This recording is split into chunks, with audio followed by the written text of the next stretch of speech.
बातमीपत्रात आता पाहूयात गल्लीपासून ते दिल्लीपर्यंतच्या ताज्या घडामोडींचा धावता आढावा। महायुती सरकार आहे, हे डबल इंजिन सरकार आहे, हे महागळती सरकार आहे, लिकेज सरकार आहे, राम मंदिराच्या गाभ्यात लिकेज झालं, पेपरही लीक होत आहेत, यांना लाज लज्जा शरम नाही असं म्हणत माजी मुख्यमंत्री उद्धव ठाकरे यांनी महायुती सरकारवर जोरदार हल्लाबोल केला। दरम्यान उद्धव ठाकरे पुढे बोलताना म्हणाले, उद्या घोषणांचा पाऊस पडेल, तो गाजर संकल्प असणार आहे, निधी खर्च होणार नाही, घोषणा खूप झाल्यात, घोषणांचा पाऊस आणि अंमलबजावणीचा दुष्काळ असतो, गेल्या 2 वर्षातील घोषणांची किती पूर्तता झाली हे खरेपणानं सांगितलं पाहिजे, हे खोके सरकार आहे असा टोलाही त्यांनी लगावला। उद्धव ठाकरे म्हणाले, राज्याला कळत आहे, राज्यातील शेतकरी परिस्थिती भोगत आहेत, निरोपाच्या अधिवेशनात सरकारकडून मोठ्या घोषणा होण्याची शक्यता असून ते उद्याच करतील, ज्या योजना आणि घोषणा केल्या जातात आणि त्याला आर्थिक तरतूद केली जाते, उद्या घोषणांचा पाऊस पडेल पण निधीच दिला जाणार नाही असं म्हणत उद्धव ठाकरेंनी सरकारवर हल्लाबोल केला। यावेळी पहिल्याच पावसात राम मंदिरात झालेल्या गळतीवरून आणि देशभरातील पेपर फुटीवरूनही ठाकरेंनी मोदी सरकारला लक्ष केलं। राम मंदिराला गळती झाली, पेपर गळती झाली असं म्हणत 2 महत्त्वाच्या मुद्द्यांवर भाष्य केलं। चंद्रकांत दादांनी मला चॉकलेट दिलं, आता लोकांना चॉकलेट देऊ नका, आश्वासनाचं चॉकलेट देऊ नका, कुणीही यावं आणि गाजर दाखवू नका, जनता शहाणी आहे, उद्या काही घोषणा करणार असाल, लाडकी बहीण आणि लाडका भाऊ योजना आणल्यानंतर सुधीर मुनगंटीवार यांच्याकडे तिची अंमलबजावणी करायला देऊ नका, त्यांचे चंद्रपुरातील भाषण हिणकस होते असंही ठाकरेंनी म्हटलं आहे। राज्य विधिमंडळ अधिवेशनाच्या पहिल्याच दिवशी उद्धव ठाकरे आणि उपमुख्यमंत्री देवेंद्र फडणवीस यांच्या भेटीचा एक खुमासदार प्रसंग घडला। या दोन्ही नेत्यांची विधानभवनातील लिफ्टजवळ भेट झाली, तेव्हा उद्धव ठाकरेंनी फडणवीसांसोबत असलेल्या प्रवीण दरेकरांना पाहून याला अगोदर बाहेर काढा अशी विनोदी टिप्पणी केली। त्यावर दरेकरांनी मी बाहेर जातो पण तुम्ही दोघे ठाकरे आणि फडणवीस एकत्र येता का असा उलट सवाल ठाकरेंना केला। या प्रसंगाची राज्याच्या वर्तुळात खुमासदार चर्चा सुरू झाली। राज्य विधिमंडळाच्या पावसाळी अधिवेशनाला गुरुवारी सुरुवात झाली। या अधिवेशनासाठी शिवसेना उद्धव बाळासाहेब ठाकरे पक्षाचे पक्षप्रमुख उद्धव ठाकरे सकाळी 11च्या सुमारास विधानभवनात दाखल झाले। त्याचवेळी भाजप नेते तथा उपमुख्यमंत्री देवेंद्र फडणवीसही परिसरात आले। या दोन्ही नेत्यांची विधानभवनातील लिफ्टजवळ भेट झाली। त्यानंतर लिफ्टमधून प्रवास करताना त्यांच्यात जुजबी चर्चा झाली। यावेळी फडणवीस यांच्यासोबत भाजप नेते प्रवीण दरेकर हे उपस्थित होते। त्यांनी पत्रकारांशी संवाद साधताना या घटनाक्रमाचा तपशील थोडक्यात सांगितला। प्रवीण दरेकर यांनी सांगितलं की राजकारणात आपण राजकीय शत्रू असू पण सदा सर्व काळ कुणीही शत्रू नसतो। लिफ्टमध्ये शिरत असताना देवेंद्र फडणवीस आणि उद्धव ठाकरे एकत्र आले। ठाकरेंसोबत मिलिंद नॉर्वेकरही होते। आम्ही विधान परिषदेच्या दिशेने जात होतो। लिफ्ट सुरू झाल्यानंतर कुणीतरी बोललं, आपण दोघे एकत्र असल्याचे पाहून बरं वाटतं। त्यावर उद्धव ठाकरे यांनी माझ्याकडे बोट दाखवून फडणवीस यांना म्हटलं की याला पहिले बाहेर काढा। त्यावर मी म्हणालो, मी शिवसेनेतून बाहेर पडल्यानंतरही तुमचे समाधान झालं नाही का? माझी बाहेर जाण्याची तयारी आहे पण एकत्र येता का? माझ्या या उत्तरामुळे लिफ्टमध्ये हास्यविनोद रंगला असं प्रवीण दरेकर यांनी सांगितलं। ते पुढे बोलताना म्हणाले, उद्धव ठाकरे बोलतात तसे अजिबात नाही, त्यांच्या पोटात एक आणि ओटात एक असतं। आम्ही वर गेल्यानंतर त्यांच्या पोटातील उत्तर मिळालं। आम्ही लिफ्टमधून बाहेर पडल्यानंतर उद्धव ठाकरे विरोधी दिशेला गेले आणि सत्ताधाऱ्यांच्या दिशेला गेले आणि आम्ही सत्ताधाऱ्यांच्या दिशेने गेलो। इथे आमचे वेगवेगळे मार्ग दिसून आले असंही प्रवीण दरेकर यांनी सांगितलं। शिवसेना उद्धव बाळासाहेब ठाकरे पक्षाच्या उपनेत्या सुषमा अंधारे यांनी मंत्री शंभूराज देसाईंनी पाठवलेल्या मानहानीच्या नोटीसीचा खरपूस समाचार घेतलाय। मी शंभूराज देसाई यांच्या धमकीला घाबरत नाही, त्यांच्या नोटिसा आम्ही डायपरसाठी वापरतो असंही त्यांनी म्हटलं आहे। पुणे शहराची ड्रगच्या विळख्यातून सुटका व्हावी यासाठी राज्याचे उत्पादन शुल्क मंत्री शंभूराज देसाई यांनी आपल्या पदाचा राजीनामा द्यावा असंही ते म्हणालेत। सुषमा अंधारे आणि काँग्रेस आमदार रवींद्र धंगेकर यांनी पुण्यातील अवैध पब व बार विरोधात आक्रमक आंदोलन सुरू केलं आहे। त्यांनी राज्याचे उत्पादन शुल्क मंत्री शंभूराज देसाई यांचा फोटो असलेल्या एका खोक्यावर 50 खोके असं लिहिलं होतं। त्यावर शंभूराज देसाई यांनी अंधारे आणि धंगेकर या दोघांनाही अब्रू नुकसानीची नोटीस बजावली होती।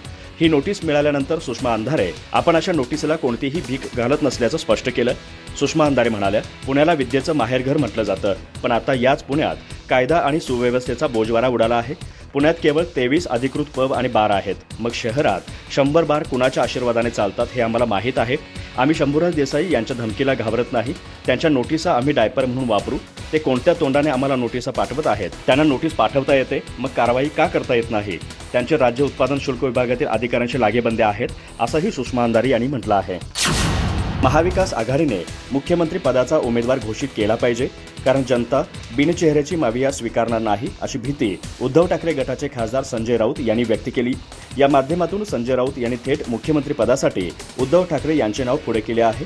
मात्र राऊतांच्या या वक्तव्यामुळे महाआघाडीत वादाची ठिणगी पडण्याची शक्यता वर्तवली जाते। मुख्यमंत्री पदाच्या चेहऱ्याबाबत महाआघाडीची एकही बैठक झालेली नाही, त्यामुळे राऊत यांच्या या मागणीला सध्या तरी काही अर्थ नसल्याचं महाआघाडीतील नेत्यांनी म्हटलं आहे। महायुतीला पराभूत करणं हे जास्त महत्त्वाचं असल्याचं विरोधी पक्षनेते विजय वडेट्टीवार यांनी म्हटलं आहे. संजय राऊत यांनी एक प्रकारे उद्धव ठाकरे यांचे नाव मुख्यमंत्री पदासाठी पुढे केलं. त्यामुळे पावसाळी अधिवेशनाच्या पहिल्याच दिवशी महाआघाडीच्या नेत्यांमधील वाद समोर आला. मुख्यमंत्री पदाबाबत महाआघाडीच्या बैठकीत अद्याप काहीही निर्णय झालेला नाही. अशा वेळी संजय राऊत यांनी मुख्यमंत्री पदासाठी थेट उद्धव ठाकरे यांचे नाव पुढे केल्यानं एक प्रकारे नाराजीचा सूर या नेत्यांमध्ये दिसून आला. तर यावर एकनाथ शिंदे यांच्या शिवसेनेचे आमदार संजय शिरसाट यांनीही टीका केली आहे. संजय राऊत यांनी जरी उद्धव ठाकरे यांचे नाव पुढे केलं असलं तरी सध्या काँग्रेसचं प्राबल्य जास्त असल्याचा दावा शिरसाट यांनी केला आहे. महायुतीला हरवणं हे महाविकास आघाडीचं पहिलं लक्ष्य आहे. महायुतीला सत्तेवरून खाली खेचायचं आहे. आम्ही सत्तेत आल्यानंतर मुख्यमंत्री कोण असेल हे आम्ही बसून ठरवू. त्यामुळे सध्या तरी मुख्यमंत्री कोण याबाबत चर्चा करण्यात काहीही अर्थ नसल्याचं शरदचंद्र पवार राष्ट्रवादी काँग्रेस पक्षाचे प्रदेशाध्यक्ष जयंत पाटील यांनी म्हटलं आहे. मुख्यमंत्री एकनाथ शिंदे आणि उपमुख्यमंत्री देवेंद्र फडणवीस यांनी शिवरायांना अभिवादन केलं तेव्हा अजित पवार त्यांच्यासोबत नसल्याने चर्चांना उधाण आलं. तर काल चंद्रशेखर बावनकुळे यांनी आगामी विधानसभा निवडणुकीनंतर राज्यात डबल इंजिन सरकार येईल असं वक्तव्य केलं. यामुळे महायुतीत नाराजी नाट्य सुरू आहे की काय अशी चर्चा सुरू झाली आहे. दरम्यान आजपासून सुरू झालेल्या पावसाळी अधिवेशनात विधानभवनाच्या परिसरात असलेल्या शिवरायांच्या स्मारकास मुख्यमंत्री शिंदे उपमुख्यमंत्री फडणवीस यांनी सरकारकडून शिवरायांना अभिवादन केलं. यावेळी उपमुख्यमंत्री अजित पवार उपस्थित नसल्यानं चर्चांना उधाण आलं आहे. आगामी विधानसभा निवडणुकीनंतर राज्यात डबल इंजिन सरकार येईल असं विधान भाजप प्रदेशाध्यक्ष चंद्रशेखर बावनकुळे यांनी केलं आहे. यामुळे उद्यापासून सुरू होणाऱ्या अधिवेशनात विरोधक त्यांना याच मुद्द्यावरून डिवचू शकतात. दरम्यान मुंबईत माध्यमांशी संवाद साधताना त्यांना महायुतीतील घटक पक्ष नाराज असल्याच्या चर्चांबाबत विचारण्यात आलं होतं. या संदर्भात बोलताना महायुती पक्की असून राज्यात पुन्हा डबल इंजिनचं सरकार येईल अशी प्रतिक्रिया त्यांनी दिली. संघाचे मुखपत्र असो किंवा मग रामदास कदम, लोकसभा निकालानंतर पराभवाचं खापर अजित पवारांवर फोडण्यात आलं होतं. त्यामुळे अजित पवारांच्या गटात नाराजी असल्याचीही चर्चा आहे. दुसरीकडे जागा वाटपावरून अजित पवार गटाने सुरुवातीपासूनच आक्रमक भूमिका घेतली आहे. 2019 मध्ये तेव्हाच्या राष्ट्रवादी काँग्रेसने विधानसभेच्या 121 जागा लढवल्या होत्या. आताच्या विधानसभा निवडणुकीत 80 ते 100 जागांची मागणी अजित पवारांच्या गटाने केली आहे. देशाचे माजी उपपंतप्रधान लालकृष्ण अडवाणी यांना दिल्लीतील एम्स रुग्णालयातून डिस्चार्ज देण्यात आला आहे. 26 जूनच्या संध्याकाळी त्यांना काही त्रास जाणवू लागला. त्यानंतर त्यांना रुग्णालयात आणण्यात आलं. त्यांना युरोलॉजी विभागाच्या डॉक्टरांच्या निरीक्षणाखाली ठेवण्यात आलं होतं. त्यांचे किरकोळ ऑपरेशन झाल्याचं डॉक्टरांनी सांगितलं. त्यांच्या प्रकृतीत सुधारणा झाल्यानंतर त्यांना गुरुवारी डिस्चार्ज देण्यात आला. 31 मार्च रोजी लालकृष्ण अडवाणी यांना देशाच्या सर्वोच्च नागरी सन्मान भारतरत्न प्रदान करण्यात आला. राष्ट्रपती द्रौपदी मुर्मू यांनी त्यांच्या घरी भेट देऊन त्यांना भारतरत्न देऊन गौरवलं. यावेळी पंतप्रधान नरेंद्र मोदी, उपराष्ट्रपती जगदीप धनखड, गृहमंत्री अमित शाह आणि माजी उपराष्ट्रपती एम व्यंकय्या नायडू उपस्थित होते. पंतप्रधान मोदींनी 3 फेब्रुवारीला त्यांना भारतरत्न देण्याची घोषणा केली होती. यापूर्वी 2015 मध्ये अडवाणी यांना देशाचा दुसरा सर्वोच्च नागरी सन्मान पद्मविभूषणने सन्मानित करण्यात आलं होतं. 7 जून रोजी लोकसभा निवडणुकीत एनडीएच्या विजयानंतर पंतप्रधान नरेंद्र मोदी लालकृष्ण अडवाणी यांचे आशीर्वाद घेण्यासाठी आले होते. यावेळी त्यांनी अडवाणींना पुष्पगुच्छ दिला. पाकिस्तानमध्ये गेल्या 6 दिवसात अतिउष्णतेमुळे 568 लोकांचा मृत्यू झालाय. BBC न्यूजने ही माहिती दिली आहे. मंगळवारी 25 जून रोजी झालेल्या मृत्यूंपैकी 141 जणांना आपला जीव गमवावा लागला. पाकिस्तानातील सर्वात मोठे शहर कराचीमध्ये 24 जून रोजी पारा 41 अंशावर होता. अहवालानुसार गेल्या 3 दिवसात तापमानात घट नोंदवण्यात आली आहे. मात्र हवेतील ओलावा जास्त असल्यानं आर्द्रता वाढत आहे.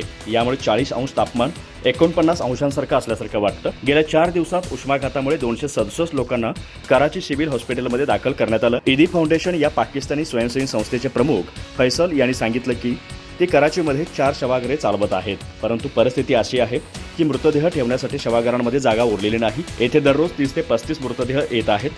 डॉन न्यूजनुसार आपत्कालीन सेवा कर्मचाऱ्यांना कराचीच्या रस्त्यांवर आतापर्यंत 30 लोकांचे मृतदेह सापडले आहेत. मृत्युमुखी पडलेल्यांपैकी बहुतांश लोक 50 वर्षांपेक्षा जास्त वयाचे आहेत. उष्णतेच्या लाटेमुळे आजारी पडल्यानंतर जे लोक रुग्णालयात पोहोचतात त्यांना बहुतेक उलट्या, जुलाब आणि जास्त तापाची तक्रार असते. मरण पावलेल्यांपैकी बहुतेक लोक कामासाठी दिवसभर बाहेर राहतात.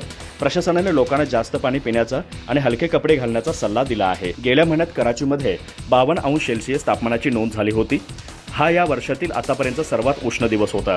गेल्या महिन्यात आशिया खंडात कमाल तापमानात वाढ झाल्याचं आंतरराष्ट्रीय शास्त्रज्ञांच्या पथकानं म्हटलं आहे. मालदीवच्या पर्यावरण राज्यमंत्री फातिमात शमानाज यांना राष्ट्राध्यक्ष मोहम्मद मुइझ्झू यांच्यावर काळी जादू केल्याच्या आरोपाखाली अटक करण्यात आली आहे. स्पॅनिश न्यूज एजन्सी EFEने दिलेल्या माहितीनुसार फातिमात व्यतिरिक्त आणखी दोघांना अटक करण्यात आली आहे. न्यायालयाने सर्वांना 7 दिवसांची पोलीस कोठडी सुनावली आहे. मात्र या प्रकरणी मालदीव सरकारकडून अद्याप कोणतेही वक्तव्य करण्यात आलेले नाही. यापूर्वी पोलिसांनी फातिमात यांच्या घराची झडती घेतली होती. या काळात तेथून काळ्या जादूशी संबंधित अनेक वस्तू जप्त करण्यात आल्या. फातिमात या राष्ट्रपती कार्यालयात काम करणारे मंत्री ॲडम रमीज यांच्या पत्नी आहेत. याआधी फातिमात अध्यक्ष मुइज्जू यांच्यासह मालेच्या सिटी काउन्सिलच्या सदस्या होत्या. तेव्हा मुइज्जू राजधानी मालेचे महापौर होते. गेल्या वर्षी अध्यक्ष झाल्यानंतर फातिमात यांनीही परिषदेचा राजीनामा दिला होता. त्यानंतर त्या राष्ट्रपतींचे अधिकृत निवासस्थान असलेल्या मुलियातच्या राज्यमंत्री झाल्या. नंतर त्यांची पर्यावरण मंत्रालयात बदली झाली. मालदीवमध्ये काळी जादू फंदिता किंवा सियुरू म्हणून ओळखली जाते. इस्लामिक कायद्यात याला गंभीर गुन्हा म्हटलं गेला आहे. तथापि असे असूनही मालदीवमध्ये मोठ्या संख्येने लोक काळी जादू करतात.